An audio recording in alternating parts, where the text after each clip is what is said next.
የሪሚዲያል ኤግዛም ከጥቂት ቀናቶች በኋላ እንደሆነ አብዛኞቻችሁ ታውቃላችሁ ብዬ አስባለሁ። ያው በቀጣይ ወር ማለትም በግንቦት 17 ምናምን ነው ፈተናችሁ የሚሆነው። ስለዚህ በጣም ተማሪዎቹ አሁን እየሰሩ ያለ በጣም ትልቅ ስህተት አለ። እሱንም እንዴት እንደምትቀርፉ አሳያችኋለሁ። እንዲሁም ሳታውቁት ራሱ ልትወድቁበት የምትችሉ ነገር ነው። ስለዚህ እንደ ሪሚዲያልን ተማሪ በጣም ማወቅ ያሉባችሁ ነገራቶችን በዛሬ ቪዲዮአችን የምንዳስስ ይሆናል ማለት ነው። ስለዚህ ቪዲዮን እስከ መጨረሻ መከታተላችሁ እንዳትረሱ። በቪዲዮአችን እስከ መጨረሻ ለምትቆዩ በጣም ለውስን ተማሪዎች አንድ ጊቫዊ አዘጋጅተንላችኋል ማለት ነው። እሱ ምንድነው? አንድ አፕሊኬሽን አለ። የተለያየ ጥያቄዎችን ሪሚዲያል እንድትፈተኑ አድርጓችሁ የሚፈትናችሁ አዘጋጅተንላችኋል ማለት ነው። ኤግዛም አፕ እና በዛ ኤግዛም መሰረት ሙሉ ነገሩ በታይም ሎኬት ይደረግላችኋል። በየሰዓት ይሰጣችኋል ማለት ነው።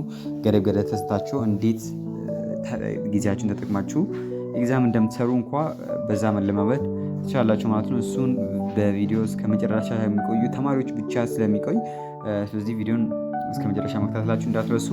አብዛኞቻችሁ ግን እንደዚህ አይነት ኮንተንት ስንሰራ ብዙ ጊዜ ቪዲዮ ላይክ፣ ቻናል ሰብስክራይብ አታርጉ። በጣም ከ70% በላይ የሚሆኑ ለዚህ ቻናል ተከታታዮች ቪዲዮን ቻናሉን ሰብስክራይብ ሳያደርጉ ነው የሚመለከቱት። ይሄ በጣም ብዙ ተማሪዎች ጋር እንዳይደርስ እያደረገ ስለሆነ ፕሊዝ ሰብስክራይብ ብታደርጉ ምንም አይጎዳችሁም። ኖቲፊኬሽንም ኦል አድርጉት። በጣም ብዙ ነገራቶችን ሰሞኑን ላይ ስለምንለቅላችሁ ስፔሻሊ ለእናንተ የሚሆን ኮንተንቶችን ፐብሊሽ ስለምናደርግ ኖቲፊኬሽኑ ኦል ብታደርጉት ምንም አትጎዱ ማለት ነው፣ ለራሳችሁ ነው። ስለዚህ አሁን ዳይሬክት ወደ ጉዳያችን እንገባለን። እሱ ምንድነው? ያው የኤግዛማችሁ ቀን በጣም ቀርበዋል ማለት ነው።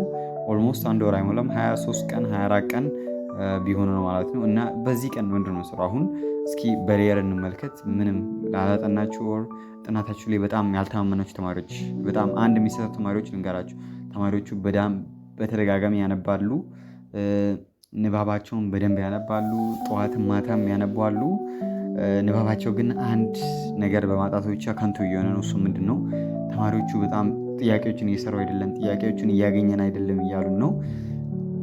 ስለዚህ ፕሊስ አስማች አስ ፖሲብል ጥናታችሁ ላይ ራሱ ባትተማመኑ፣ እኔ ጥናት ይቀረኛል፣ እኔ አልችልም፣ በቃ ማጥናት አለብኝ ብትሉ ራሱ ጥያቄዎችን ፕሊስ ስሩ። ስፔሻሊ የሪሚዲያል ጥያቄዎችን የአምና ጥያቄዎችን ብትሰሩ አሪፍ ነው። በተጨማሪ ደግሞ ሞጁላችሁም ላይ ተመስርታችሁ ጥያቄዎችን እየፈለጋችሁ ከኢንትራንስ ጥያቄዎች ብትሰሩ በጣም ትጠቀማላችሁ ማለት ነው። ዝም ብሎ ሪሚዲያል ብቻ ላይሆን አይችልም ማለት ነው። ሪሚዲያል ጥያቄዎች ብቻ ልትፈልጉ አይገባ ማለት ነው። ከሪሚዲያልም ወደ ውጭ ልትወጡ ይገባል። ሪሚዲያል ኢንፋክት ቀላልም ቢሆን ያው የሪሚዲያል ዳታ ቤዛውን ትንሽ ነው። የ3 ዓመት የ4 ዓመት ጥያቄ አጥንታቸው ምንም ሲስተም የምትረዱ አይነት አይደለም። ፎር ኤግዛምፕል ኢንትራንስን ከወሰድን የ10 የ15 ዓመት አንድ ተማሪ ጥያቄዎችን እየሰራ ቢሄድ ባያጠና ራሱ ጥያቄዎችን እየሰራ ቢሄድ ከዛን ጥያቄዎችን ድጋሚ ቼክ ቢያደርግ ቢሳት እንኳ ምን አይነት ጥያቄዎች ፌስ ሊያደርጉት እንደሚችሉ ገስ ማድረግ ይችላል ማለት ነው። ሳይንቲፊክ ገስ አድርግቷል። እና ጥያቄዎቻቸውን እንዴት መመለስ እንዳለበት ራሱ ጥያቄዎቹ በኋላ መልሱን እየሰራ እየሄደ በመጣ ቁጥር መልሱን ባያውቅ ራሱ ፈተናውን እሱ ሰርቶ ከመቶ ፎር ኤግዛምፕል 40 ቤት 30 ቤት አንጥቶ ጥያቄ ሙሉ ቼክ አድርጎ በዛ ፈተናዎች ቢቀጣጥል ምን አይነት የቱ ቦታ እንደሚሳሳት ራሱ ያውቃል ማለት ነው። ምን ቦታ እንደሚሳሳት ራሱ ያውቃል ማለት ነው። እንዲሁ ማጥናት ብቻ ፕሊስ። በጣም ብዙ ተማሪዎች ይህን ነገር እያስተዋሉ አይደለም። ፕሊስ እናንተ በተቻላችሁ መጠን አሁን እያከፋፈላችሁ ጥያቄዎችን እየፈለጋችሁ ኦርደር እያደረጋችሁ መስራት። ስፔሻሊ ታይም አስቀምጣችሁ በዚህ ታይም ጊዜ ይህንን መጨረስ አለብኝ ከሪሚዲያል ካዥዋል ታይም ትወስዳላችሁ፣ ቁጭ ታደርጋላችሁ። በዛ ታይም መሰረት ጥያቄዎችን መስራት፣ ማትስም ከሆነ በደንብ ፕራክቲስ ማድረግ ማለት ነው። በተጨማሪ ደግሞ የተለያየ ኩዌሽኖችን በደንብ መስራት ይኖርባቸዋል ማለት ነው። ፕሊዝ ኩዌሽን እንደመስራት በጣም ወሳኝ የሆነ ነገር የለም። ስፔሻሊ ባታጥኑ ራሱ በደንብ ጥናታችሁ ላይ ባትተማመኑ ራሱ እኔ ጥናችን አልጨረስኩም ብትሉ ራሱ ያልጨረሳችሁትን ፓርት በጥያቄዎች ከብር ማድረግ ትችላላችሁ ማለት ነው። ሪሚዲያል አዛትማች እንደ ኢንትራንስ ከባድም አይደለም፣ ያው ቀላልም አይደለም እንደ ሃይስኩል። ስለዚህ ያው ላላጠና ተማሪ ስቲል ስጋት ነው ማለት ነው የሚወደቅ።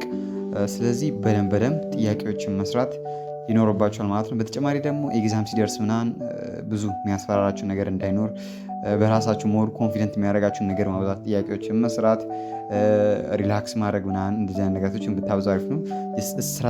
ራሳችሁ ላይ አታብዙ። አሁን ተማሪዎቹ ነገ ኤግዛም አንድ ሳምንት ምናምን ይቀረዋል ሲባል በጣም ሌሊቱን ሙሉ እያመሹ ምናምን ያጠኑ 8 ሰዓት የተነሱ ውጪስ ፈተና ላይ የማይሆን ነገር ነው ያጣባችሁ።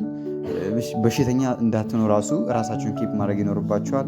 ምግባችሁን በስርዓት መመገብ፣ በቃ እንደዚህ አይነት ነገራቶችን በደንብ መጠንቀቅ ይኖርባችኋል። ፈተና ሲደርስ እናንተ ለፈተናው ዝግጁ ሆናችሁ ሪላክስ አድርጋችሁ መዘጋጀት ይኖርባችኋል እንጂ እናንተ በዛ ጊዜ ጥናታችሁ ላይ በጣም እየገለበበጣችሁ ሊሆን አይገባም ማለት ነው። ለምን ሌላ ስጋት ያመጣባችኋል። ይሄን ፓርት አላጠናውም ይሄን ፓርት ቢመጣሳ ምናምን ብላችሁ ሜንታሊ ከተጎዳችሁ በጣም ፈተናችሁ ራሱ የባሰ ይሆናል ማለት ነው፣ የከፋ ይሆናል። ለምን እናንተ በጣም በማይሆን ሜንታሊቲ ስለገባችሁ ነው። ስለዚህ በደንብ እንደዚህ አይነት ነገራቶችን ስፔሻሊ ኢንትራንስ ኤግዛም ላይ የተሳሳታችሁ ስህተቶች እንዳትደግሙ እነሱ ነገራቶች ለመሞከር ትራይ አድርጉ። ጀስት እናንተ ኢንትራንስ ኤግዛም ላይ ተፈትናችኋል፣ ታውቃላችሁ ምን አይነት ነገራቶች እንደሚያጋጥማችሁ። ስለዚህ እነሱ ነገራቶች በመጠንቀቅ በጣም ውጤታማ መሆን ትችላላችሁ።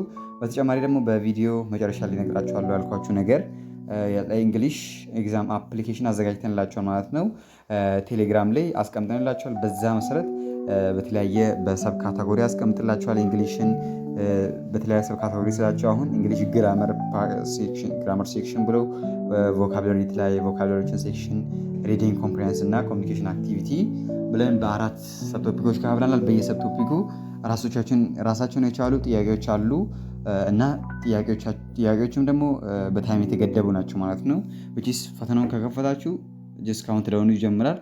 ፈተናው እዛ ላይ ካውንት ዳውኑ ሳይጨርስ ከጨረሳችሁ ጉድ ሪዛልታችሁን ያሳያችኋል። ምን ማስተካከል እንዳለባችሁ ከ100 ስንት እንዳመጣችሁ ያሳያችኋል ማለት ነው። ነገር ግን ያው ካልጨረሳችሁ እዛው ያቆምባችኋል ማለት ነው። 70 ሰራችሁ 80 ሰራችሁ 100ን ሳትጨርሱ ጊዜ ካለቀባችሁ እዛው ስቶፕ ያደርግና ሪዛልታችሁን ያሳያችኋል። 20 ነው የቀሩ እንዳልሰራችሁ ይቆጥርላችኋል ማለት ነው፣ ይቀጥሩባችኋል። ስለዚህ ይህን ነገር በደንብ ታይሙን እንድትጠቀሙ ይረዳችኋል ማለት ነው። ይህን ነገር እንግሊሽ ብቻ ላይ ጨረስ ነው።